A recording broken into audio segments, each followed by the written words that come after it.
जादुई फ्रॉक का अनोखा कुआं। आराध्या अपनी बूढ़ी माँ शकुंतला के साथ एक मिट्टी के घर में रहती थी। आराध्या के जन्म के तुरंत बाद ही उसकी माँ का देहांत हो गया, जिसके बाद आराध्या के पिता राघव शराब के नशे में डूब गया। शराब पीने की आदत इतनी हद तक बढ़ गई कि वो भी एक दिन इस दुनिया को छोड़कर चल बसा। अब आराध्या को पालने की पूरी जिम्मेदारी उसकी दादी शकुंतला के कंधों पर आ गई। अब शकुंतला लोगों के घरों में झाड़ू पोछा का काम करके किसी तरह से अपना और अपनी पोती का पेट पालने लगी थी। तभी एक दिन शकुंतला रोते हुए बोलती है, हे भगवान, ये कैसा दिन दिखा रहे हो मुझ बुढ़िया को। बेटे बहू को गुजरे हुए 15 साल बीत गए। अब कुछ ही दिनों में आराध्या ब्याह करने के लायक हो जाएगी और अभी तक मैं एक भी पैसे नहीं जोड़ पाई हूँ। ऐसे बोलते हुए शकुंतला की आंखों से आंसू टपक जाते हैं। तभी घर की मालकिन मोहिनी उस पर चिल्लाते हुए बोलती है, अरे ओ बुढ़िया, यहाँ अकेले खड़ी खड़ी क्या बड़बड़ा रही है? मेरा पूरा परिवार चाय का इंतजार कर रहा है और तूने अभी तक किचन की सफाई भी नहीं की। तू ऐसे नहीं मानेगी। जब तुम्हारी तनख्वाह के पैसे कटेंगे ना, तभी तेरी अकल ठिकाने लगेगी। अरे नहीं नहीं, बुढ़िया के साथ इतना अन्याय मत करो मालकिन। इस तनख्वाह के पैसे से ही मेरा घर चलता है।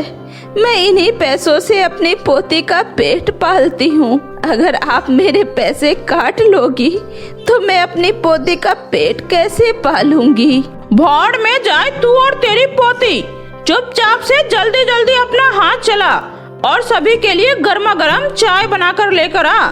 समझ में आई मेरी बात? गरीब शकुंतला के लाख गिरगिराने पर भी उसकी मालकिन मोहिनी उसकी एक नहीं सुनती है। बेचारी बूढ़ी शकुंतला सारा काम निपटाकर घर के लिए निकल पड़ती है। चारों ओर ठंडी ठंडी हवाएं चल रही थी। बेचारी शकुंतला के शरीर पर एक फटी पुरानी कॉटन की साड़ी थी, जिससे ठंड से ठिठुरते हुए वो अपने घर जाती है। तभी उसकी पोती आराध्या उनसे बोलती है, दादी माँ, आप आ गई दादी माँ। मैंने आपके लिए खाना बना दिया है ताकि घर आकर आपको मेहनत न करना पड़े, और कल खाना बनाने के लिए कुएं से पानी भी भरकर ले आई हूँ। अरे मेरी पोती, तेरा बस चले तो अपनी दादी को एक भी काम करने ना दे। चल अब दोनों साथ मिलकर खाना खाते हैं। इसके बाद शकुंतला और आराध्या दोनों दादी पोती मिलकर खाना खाते हैं। खाने में कुछ रोटियां और प्याज के कुछ टुकड़े थे। शकुंतला अपनी पोती के लिए बहुत कुछ करना चाहती थी, लेकिन कम पैसों की वजह से वो अपनी पोती के लिए कुछ नहीं कर पाती है। तभी शकुंतला अपनी पोती से कहती है, आराध्या बेटी, मुझे माफ कर दे बेटी। तेरी गरीब दादी ना तो तुझे पहनने के लिए अच्छे कपड़े दे पाई और ना ही तुझे अच्छा खाना खिला पाई। आप ऐसा क्यों बोलती हो दादी माँ? मेरा पेट भरने के लिए ही तो आप बीमार होकर भी दूसरों के घरों में जाकर झाड़ू पोछे का काम करती हो ना।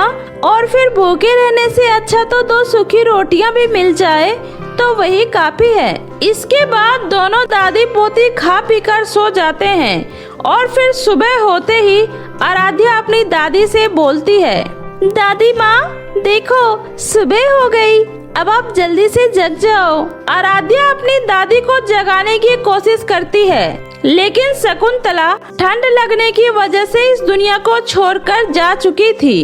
बेचारी आराध्या को 15 साल की उम्र में ही उसकी दुनिया उजड़ गई। ऐसे ही कई दिन बीत जाते हैं। भूख से तड़पती हुई आराध्या ने लोगों के आगे हाथ फैलाना शुरू कर दिया, मगर किसी ने भी उसे खाने को कुछ नहीं दिया। तभी आराध्या रोते बिलखते हुए अपने घर से दूर एक कुएं पर जाती है और रोते हुए बोलती है, हे कुआं, मुझे खुद में संभालो। मैं इस दुनिया में जीने के लायक नहीं हूँ। ना तो मुझे कोई काम दे रहा है और ना ही कोई मुझे मुफ्त का खाना देना चाहता है। इस दुनिया में गरीब लोगों को जीने का कोई हक नहीं है। बचपन से ना तो कभी अच्छा खाने को मिला और ना ही कभी अच्छा फ्रॉक पहनने को मिला, लेकिन आज मुझे एहसास हो रहा है कि जब 2 वक्त की सूखी रोटी खाने को नहीं मिल रहा है तो पहनने के लिए अच्छे कपड़े कहाँ से मिलेंगे। मैं अब इस दुनिया में और जीना नहीं चाहती हूँ। मैं भी आपके पास आ रही हूँ दादी माँ। जैसे ही आराध्या कुएं में कूदने के लिए आगे बढ़ती है, तभी अचानक कुएं के अंदर से बहुत ही अनोखी और खूबसूरत फ्रॉक कुएं से बाहर निकलने लगती है। यह देखकर आराध्या हैरान हो जाती है। तभी कुएं से आवाज आता है, आराध्या, यह तुम क्या करने जा रही हो? बेटी, आत्महत्या करना पाप है। अरे ये सब क्या हो रहा है? पहले तो इस कुएं से इतने सुंदर सुंदर और चमकदार फ्रॉक निकलने लगे और अब यह कुआं बोल भी रहा है। मुझे तो कुछ भी समझ में नहीं आ रहा है।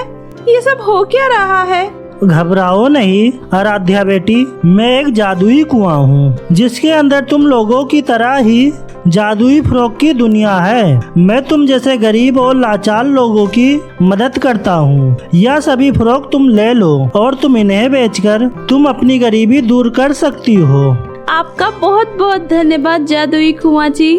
आराध्या जादुई कुएं का दिया हुआ सारा फ्रॉक लेकर अपने घर चली जाती है और शाम को सभी फ्रॉक को बाजार में बेचने लगती है। आओ आओ, कम पैसों में सुंदर सुंदर खूबसूरत फ्रॉक खरीद कर ले जाओ। आओ आओ।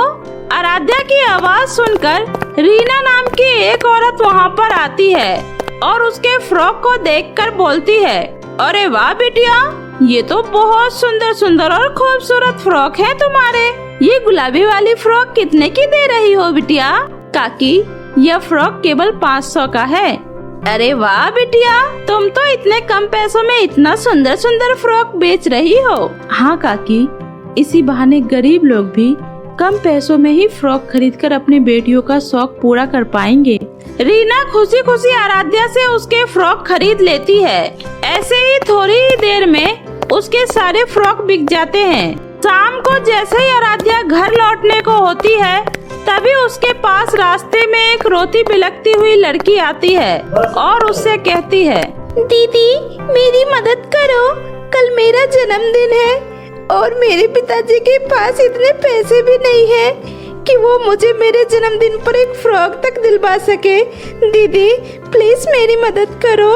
आराध्या जैसे ही उस गरीब लड़की को देखती है, उसे उसके ऊपर बहुत ही तरस आ जाता है, जिसके बाद वो अनोखे कुएं से मिली हुई फ्रॉक में से एक सबसे सुंदर फ्रॉक उससे देती है और कहती है, ये लो, ये फ्रॉक तुम्हारे ऊपर बहुत अच्छा लगेगा और हाँ, तुम अपना जन्मदिन बहुत ही अच्छे से मनाना। आराध्या फ्रॉक के साथ साथ उस गरीब लड़की को कुछ पैसे भी देती है, जिसके बाद वह गरीब लड़की आराध्या का धन्यवाद करके खुशी मन से वहाँ से चली जाती है। अगले दिन वो लड़की खुशी खुशी अपना जन्मदिन मनाती है। वहीं दूसरी तरफ आराध्या अनोखे कुएं से और भी फ्रॉक मांगने जाती है।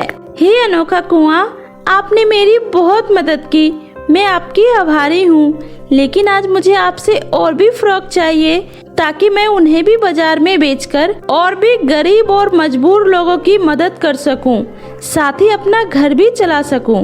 आराध्या के इतना कहते ही अनोखे कुएं के अंदर से बहुत सारे खूबसूरत फ्रॉक निकलकर बाहर आ जाते हैं, जिसके बाद आराध्या अनोखे कुएं का धन्यवाद करती है। आपका बहुत बहुत धन्यवाद अनोखा कुआं जी, आज आपकी वजह से मैं गरीब लोगों की मदद कर पा रही हूँ। ये सब आपकी वजह से ही हो पाया है। अगर आप मेरी मदद नहीं करते तो पता नहीं क्या होता। अरे अरे, तुम्हें हमारा धन्यवाद करने की कोई जरूरत नहीं है। मैं आगे भी इसी तरह से तुम्हारी मदद करता रहूंगा। जब भी तुम्हें मेरी मदद की जरूरत हो तो मेरे पास दौड़ी चली आना और मैं तुम्हें ढेर सारे फ्रॉक दूंगा, वो भी मुफ्त में। आराध्या वहाँ से सारे फ्रॉक लेकर घर आ जाती है और बाजार में जाकर बेचना शुरू कर देती है। शाम होने तक आराध्या उन सारे फ्रॉक को बेचकर अच्छा पैसा कमा लेती है और खुशी खुशी अपने घर आ जाती है। इसी तरह आराध्या की सारी परेशानी दूर हो जाती है और अब आराध्या के जीवन में खुशियां ही खुशियां होती है। साथ ही वो अनोखे कुएं के फ्रॉक की मदद से गरीब और असहाय लोगों की मदद करने लगती है। चांद पर जादुई लहंगों के घर का जादू।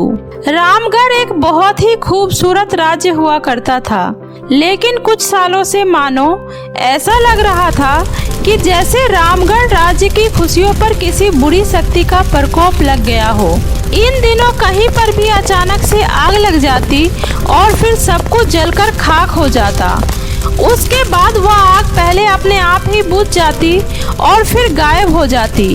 वहाँ के लोगों को कुछ समझ नहीं आ रहा था कि आखिर उनके साथ ये क्या हो रहा है। अरे निर्मला बहन, क्या बताऊं, मैं तो बर्बाद हो गई, लुट गई। कल मेरी पूरी की पूरी फसल आग में जलकर स्वाहा हो गया। सब बर्बाद हो गया मेरा। अब मेरा घर कैसे चलेगा? अब मैं तुमसे क्या कहूँ जानकी बहन, मेरा तो पूरा घर उस आग में जलकर राख हो गया। मैं तो कई दिनों से अपने बच्चों के साथ सड़क पर रह रही हूँ। निर्मला बहन, आखिर ऐसा कब तक चलता रहेगा? हमें जल्दी ही महारानी लीलावती से मदद लेनी होगी। अब वही इस मुसीबत से बचने का कोई उपाय हम सबको बता सकती है। जानकी और निर्मला समेत राज्य के कई लोग महारानी लीलावती से मिलने उनके राज्य में गए। महारानी लीलावती खुद ही इस आफत की वजह से परेशान थी, क्योंकि महल में भी कई बार आग लग चुकी थी और उस आग में उनके भी कई कीमती सामान जलकर स्वाहा हो चुके थे। देखिए, महारानी के रहते अगर हमारी प्रजा को कष्ट हो रहा है तो ये मेरे लिए बहुत ही दुख की बात है। लेकिन मैं खुद ही पिछले कई दिनों से इस मुसीबत से छुटकारा पाने की सोच रही हूँ। लेकिन ये एक ऐसी मुसीबत है जिससे कैसे निपटा जाए ये हमें भी समझ में नहीं आ रहा। महारानी, अगर ऐसा ही चलता रहा फिर हम सबको जल्दी ही इस राज्य को छोड़कर यहाँ से दूर जाना होगा। तभी दरबार की राजमाता कहती है, इस राज्य को छोड़कर कोई नहीं जा सकता, कोई भी नहीं, क्योंकि तुम में से कोई भी अगर यहाँ से जाने की सोची तो वो आग तुम लोगों को मारकर झुलसा देगी। अभी तक उस आग ने किसी की जान नहीं ली है, लेकिन अगर कोई भी गांव से बाहर गया तो वो आग उसे जलाकर खाक कर देगी। जानते हो ये सब इस गांव में क्यों हो रहा है? अरे तुम लोगों ने जो बोया है वही तो काटोगे। बूढ़ी राजमाता की बात को सुनकर पूरे राजमहल में खामोशी छा जाती है। राजमाता, ये आप क्या कह रही है? आखिर हमसे ऐसी कौन सी भूल हुई है? महारानी, इस पूरे राज्य पर देवी माँ का क्रोध फूटा है और देवी माँ के इस क्रोध से देवी माँ की वो सच्ची भक्ति हमें बचा सकती है। कौन है वो भक्त राजमाता? मैं खुद उनके पास जाऊंगी और उसके पैरों में गिरकर इस राज्य को देवी माँ के क्रोध से मुक्ति दिलाने की प्रार्थना करूंगी। मिष्टी नाम है उसका। मिष्टी? ये नाम तो कुछ सुना सुना लग रहा है। हाँ, ये वही मिष्टी है जिसे इस गांव के लोगों के द्वारा ऐसी सजा दी गई जो उसने की ही नहीं। मिष्टी एक अनाथ लड़की थी। वो भेड़ बकरियां चराया करती थी। उसके माता पिता का कोई पता नहीं था, क्योंकि मिष्टी जब बहुत छोटी थी तभी वो मंदिर के बाहर यशोदा को रोती हुई मिली थी। अरे ये बच्चा किसका है? कितनी प्यारी बच्ची है। इस मासूम को इस तरह यहाँ रोता छोड़कर कौन चला गया? यशोदा ने आसपास देखा, लेकिन उसे वहाँ कोई दिखाई नहीं दिया।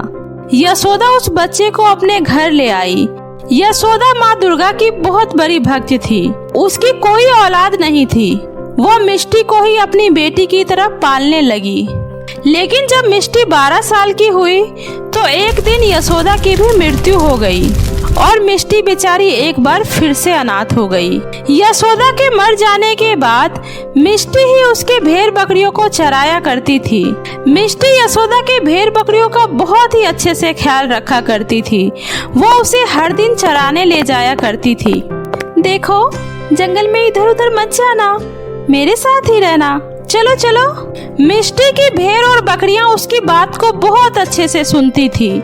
मिष्टी बहुत ही सीधी, भोली और ईमानदार थी। वह बाकी समय माँ दुर्गा भक्ति में देती और उसका गुजारा बकरियों के दूध और भेड़ के ऊन से किसी तरह से चलता था। मिष्टी हमेशा खुश रहती थी, लेकिन एक कसाई की नजर मिष्टी के भेड़ और बकरियों पर थी। उसने एक दो बार उसके भेड़ और बकरियों को चुराने की भी कोशिश की, लेकिन वह सफल नहीं हो पाया। पता नहीं इस मिष्टी ने अपने भेड़ और बकरियों पे पता नहीं कौन सा जादू कर दिया है। ये तो किसी लालच में नहीं आती। मुझे कोई दूसरा रास्ता ही अपनाना होगा। कसाई ने दुर्गा मंदिर के पुजारी को रुपयों का लालच देकर मिष्टी को फंसाने की एक योजना बनाई। मिष्टी हर शाम अपने भेड़ और बकरियों को चराकर दुर्गा मंदिर जरूर आती थी और वहां काफी देर तक बैठकर माता रानी की प्रतिमा को एकटक देखती और उनसे ढेर सारी बातें किया करती थी। कभी मंदिर के प्रांगण से फूल तोड़कर चढ़ाती तो कभी फल।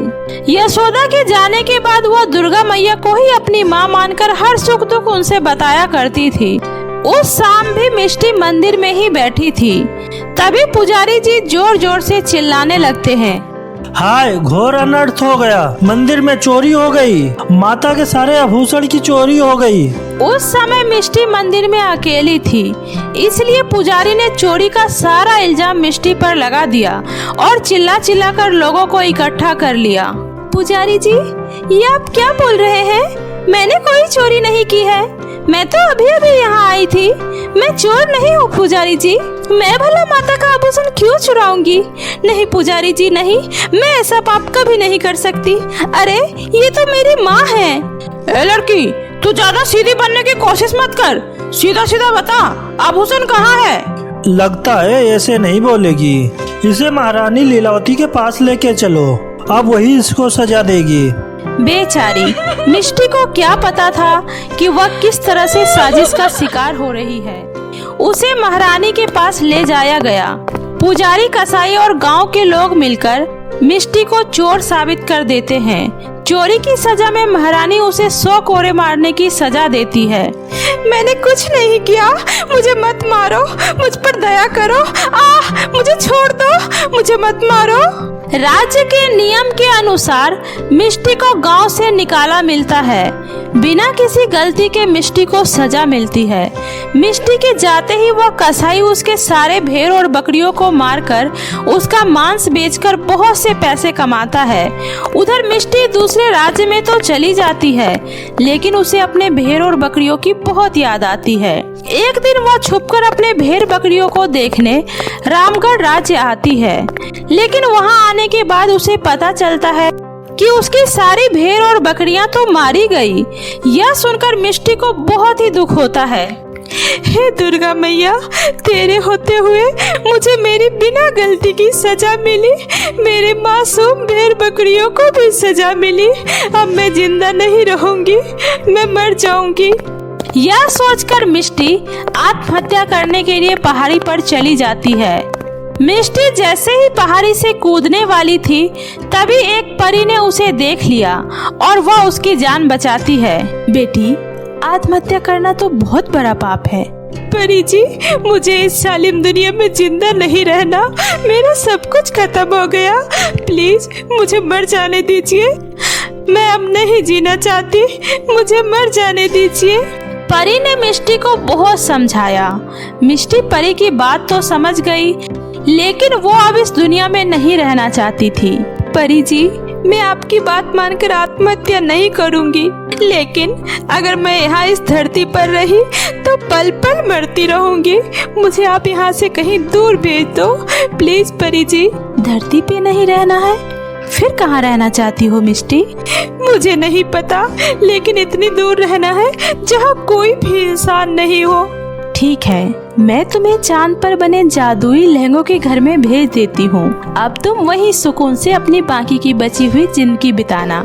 तभी परी एक जादू करती है और मिष्टी उड़ते हुए चांद पर बने जादुई लहंगों के घर में पहुंच जाती है और वो वही जादुई लहंगों के घर में रहने लगती है। लेकिन कहते हैं ना, किसी निर्दोष माता के भक्त पर किया गया अत्याचार लोगों को एक न एक दिन भोगना ही पड़ता है। मिष्टी को उस राज्य के लोगों ने बहुत ही परेशान किया था, इसीलिए माता का क्रोध का कहर उस राज्य के लोगों पर उतरने लगा। ये तो घोर अनर्थ हो गया राजमाता, ये तो हमसे घोर अनर्थ हो गया, घोर अनर्थ। इसीलिए तो माता का कहर इस राज्य के लोगों पर बरस रहा है। लेकिन राजमाता, हमें इस कहर से कैसे मुक्ति मिलेगी राजमाता? हमें फिर से मिष्टी को यहाँ लाना होगा, यहाँ इस गांव में, और वही अब माँ दुर्गा से प्रार्थना करके माता के कहर से इस गांव को बचा सकती है। राजमाता, लेकिन मिष्टी तो हमेशा के लिए चांद पर बने जादुई लहंगों के घर में रह रही है, हम वहाँ तक कैसे पहुँचेंगे? चांद पर जाने का मार्ग आपको उसी परी से मिलेगा जिसने मिष्टी को चांद पर भेजा है। ये चिट्ठी है महारानी, वो परी मेरी खास चहेती है। ये चिट्ठी देखकर वो आपकी मदद जरूर करेगी। आपको चांद पर जाकर मिष्टी को यहाँ आने के लिए मनाना होगा और उसे उसके भेड़ बकरियां फिर से देनी होगी। लेकिन उससे पहले उस कसाई और उस पुजारी को कठोर से कठोर सजा भी मिलनी चाहिए। महारानी ने उस कसाई और पुजारी को कठोर दंड दिया और उसके बाद राजमाता से वो चिट्ठी लेकर परी की तलाश में निकल पड़ी। आखिरकार उन्हें वो परी मिल गई और महारानी ने वो चिट्ठी उस परी को दे दी। उस परी ने फिर से एक बार जादू किया और महारानी अचानक से हवा में उड़ते हुए चांद पर पहुंच गई। वहां पर उन्होंने देखा कि मिष्टी चुपचाप उदास सी अपने जादुई लहंगों के घर में बैठी है। महारानी लीलावती मिष्टी के सामने हाथ जोड़कर खड़ी हो गई। मिष्टी ने जब महारानी को अपने सामने देखा तो उसे थोड़ा गुस्सा आया और उसने अपना मुंह फेर लिया। तब महारानी ने कहा, हमें माफ कर दो मिष्टी, कृपया हमें माफ कर दो। हमें सारी सच्चाई का पता चल गया है, हमने असली दोषी को सजा भी दे दिया है। महारानी, आपकी इस सजा से क्या मेरी मासूम भेड़ बकरियां वापस आ जाएंगी क्या? मैंने जो अपमान सहा, बिना कसूर का सजा दिया गया मुझे, वो दर्द वापस हो सकता है क्या? बताइए। मिष्टी, उसी की तो सजा पूरा राज्य भुगत रहा है। मिष्टी, सबकी जान अब तुम्हारे हाथों में ही है। अगर तुम यहाँ से वापस उस राज्य में नहीं गई तो सब कुछ खत्म हो जाएगा मिष्टी। उसके बाद महारानी लीलावती ने मिष्टी को सारी बातें बताई। ये सब सुनकर मिष्टी बहुत ही चिंतित हो गई और उसे भी अपने राज्य के लोगों की फिक्र होने लगी। वह उसी समय महारानी लीलावती के साथ धरती पे जाने के लिए तैयार हो गई और फिर दोनों हवा में उड़ते हुए चांद से धरती पर आ गए। मिष्टी तुरंत दुर्गा मंदिर में गई और माता के सामने हाथ जोड़कर रोने लगी। माँ, दया कर माँ, माफ कर दे माँ इस राज्य के लोगों को। माँ, अपना कहर वापस ले लो माँ, अपना क्रोध वापस ले लो माँ। मिष्टी के कहने पर मंदिर से एक ज्योति प्रकट हुई और फिर ज्योति घने बादल में बदल गई और पूरे राज्य में वर्षा होने लगी। माँ दुर्गा ने अपना क्रोध वापस ले लिया। जिनकी भी फसलें जल गई थी, जिनका घर जल गया था, सब कुछ उन्हें वापस मिल गया। मिष्टी अब धरती पर ही रहने लगी। महारानी ने उसे नई भेड़ और खूब सारी बकरियां दी। मिष्टी अभी भी हर दिन अपने भेड़ और बकरियों को चराती और उसी आस्था के साथ माता के मंदिर में जाकर रोज पूजा किया करती थी। तो मेरे प्यारे दोस्तों, कैसी लगी आपको मेरी ये कहानी? मुझे कमेंट करके जरूर बताएं।